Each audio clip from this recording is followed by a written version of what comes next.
हात उसने पैसे परत मागितल्याप्रकरणी हरिदास कोरडे यानं रेखा पवार या महिलेला पेट्रोल ओतून जिवंत जाळलं होतं। या प्रकरणी आरोपीला न्यायालयानं जन्मठेप आणि 10,000 रुपये शिक्षा ठोठावली।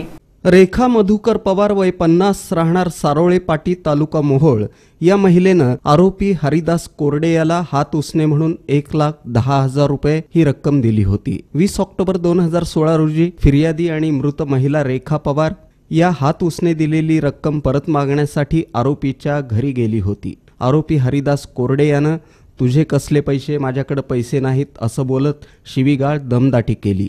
नेहमीची कटकट आहे असं म्हणत घरातली पेट्रोलची बाटली आणली आणि रेखा पवार यांच्या अंगावर पेट्रोल ओतलं।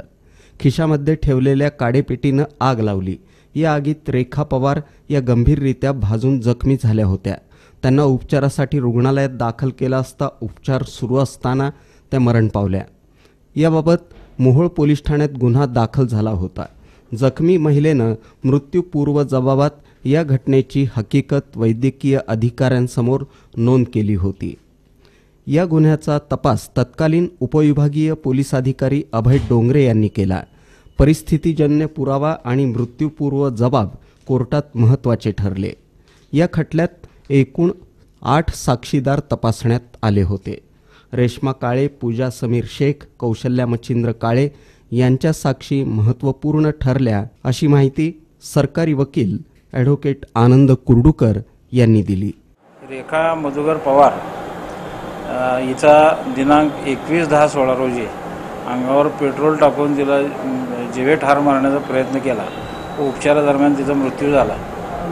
त्याबाबत मोहोळ पोलीस ठाण्यावर फिर्याद दाखल केली आणि त्याचा तपास अभय डोंगरे यांनी केलेला आहे। या खटल्यामध्ये वैद्यकीय पुरावा, त्याचबरोबर अभय डोंगरे यांचा पुरावा आणि रासायनिक तज्ज्ञाचा अहवाल यावरून स्पष्ट झालं की अंगावर पेट्रोल टाकून तिला पेटवलं आणि त्याबाबत तिने दिलेला मृत्यूपूर्व जबाब हा पूर्वाच्या क्रमी ग्राह्य धरला।